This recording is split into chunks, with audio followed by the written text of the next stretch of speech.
Good morning, beautiful people. It's Melanie coming to you from the Outer Banks, North Carolina. Ooh, my nose ring is sticking.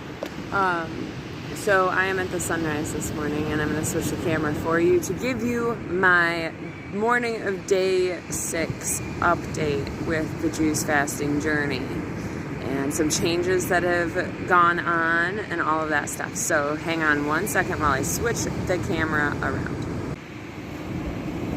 So good morning again, everybody. Here's your morning sunrise. There's our little bird friends there.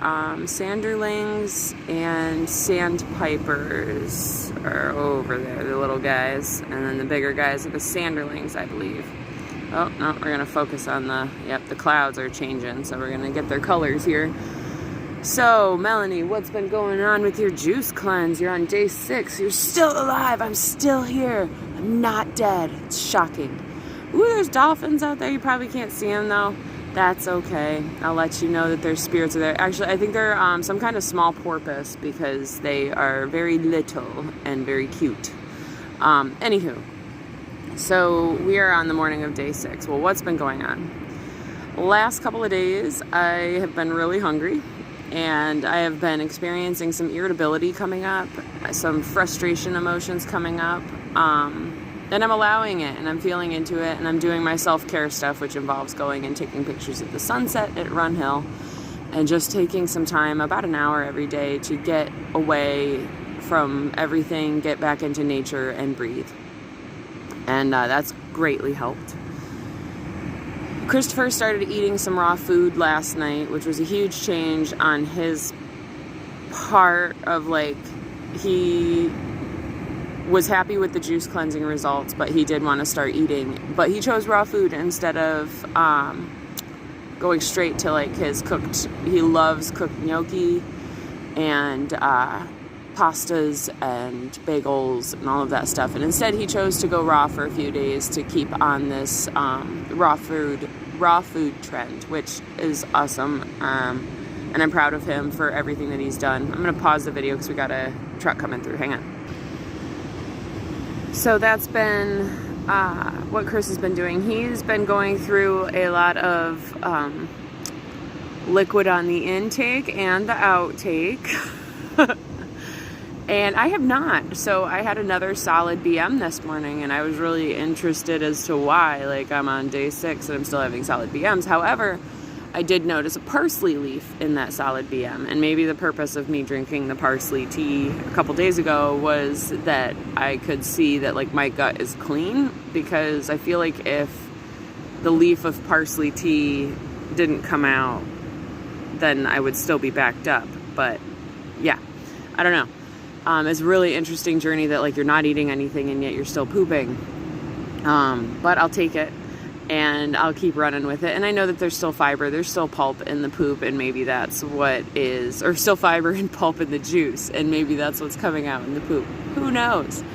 Our bodies are really interesting specimens, and I fully believe that they are capable of healing themselves. And I had this conversation with Christopher last night, and we're going to keep on this healing journey of raw food at least for 7 days. So I made the decision yesterday or the day before, after listening to a couple of videos from people that their lives have been drastically changed by long-term juice fasting. And the more I thought into it, and the more I felt into my soul and into my heart, I really enjoy cooking. I really enjoy the process of cooking and creating something, because it's part of my creation, it's part of my artwork, is cooking. And so I miss that so much.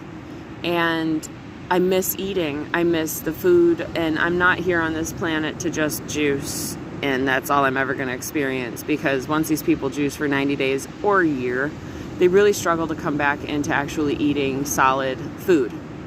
And I don't want to be that person, because I really enjoy my solid food. So after doing this juice cleanse and learning that information, I've decided I'm going to go 7 days and then go back to eating raw for probably 4 or 5 days, and then go to eating regular I'll do my one cooked meal a day with my giant salad and enjoy myself, because we're here on this planet to enjoy ourselves. And if it involves food at this time, because like the one thing I'm craving so hard right now is brown rice noodles soaked in an Alfredo cream sauce with sauteed shiitake mushrooms, onions, and shallots, and topped with roasted broccoli and cauliflower. I'm telling you what, that's been on my mind for days, and I can't wait to make it. I know that the cravings that are coming up are oftentimes the toxins leaving our body. However, I don't care. I am on a journey to cleanse my body for a short period of time and then enjoy myself and enjoy this life. And for me, that's food. So that's been some of the changes I've been going through. But the cool part is that we are free to make these choices. We are free to choose the decision, choose what we want to go, the directions that we choose to go in this life. It doesn't have to be by somebody else's doing. It doesn't have to be by somebody else's teaching. You can like guide your own path and take your own journey and do your own thing. You don't have to do what anybody else tells you to do. You know what I mean? Like, we are totally free on this journey. Oh, and I wanted to tell you guys, with Chris's raw food dinner last night, I'm going to attach a picture at the end of this. I was blown away by what that bro put together. He sliced in half poblano peppers. He took the seeds out, which I wouldn't have done. I really like a spicy pepper now. I never used to like spicy until I went vegan, and now I really like spicy, especially being like super close to raw, and I just love spice. So he took the seeds out, had these halves of poblano peppers from the farmer's market, then took the almond pulp, because I made myself almond milk, and I had leftover almond pulp, and it was sweetened with a date.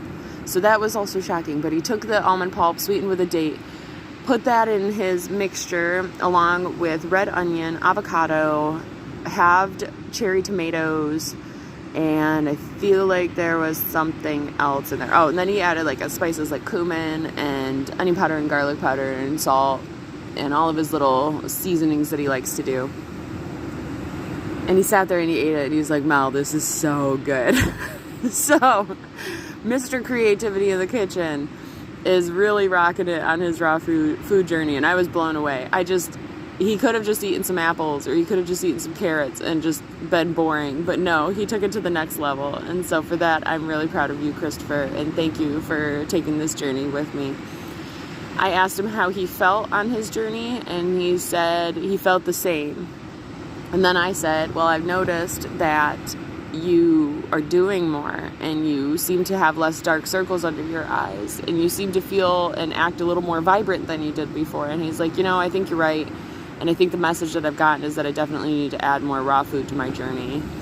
Because we talked about all of the foods that he was taking in, bagels, gnocchi, cooked red sauce to death. All of those things no longer have living vitamin, mineral, enzymatic power that's been cooked out of them. So they're no longer living foods to provide that instant dose of living energy that raw foods can give you. And so with that, he's decided to add a lot more raw food into his diet and maybe limit his intake a little bit of the cooked things that he really does enjoy.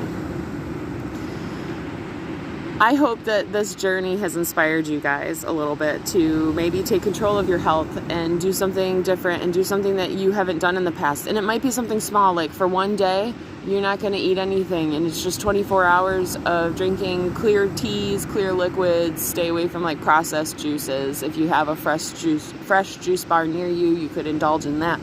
But see what like fasting does for you. If you're not ready to do that, maybe intermittent fasting, maybe just fasting until noon, or fasting until 4 o'clock in the afternoon. Doing these little changes is really going to amp up your digestion, really going to amp up your metabolism, and you're going to have more energy and you're going to feel way better. So just start small and work your way from there. And that's like the biggest message I could give people, is just start small. So I hope you all have enjoyed my discussions and chats here. Hang on one sec. I'm back. I figured I could say goodbye face to face. Oh, and turn around, then you get the ocean in the background. Ooh.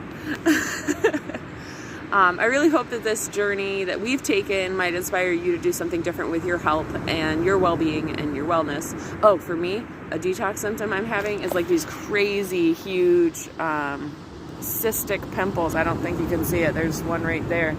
Huge and giant, like cystic acne is coming out on my back and like right along my spine. It's so crazy. But I hope this journey has inspired you if you want some cystic acne in your life. I believe that those are the toxins coming to the surface. It always gets worse before it gets better, but better out than in, right, my friends? So with all of this said, I am sending you so much peace, so much love, so much namaste, and I want to say, hasta luego. Look at that sun. All right, adios, guys.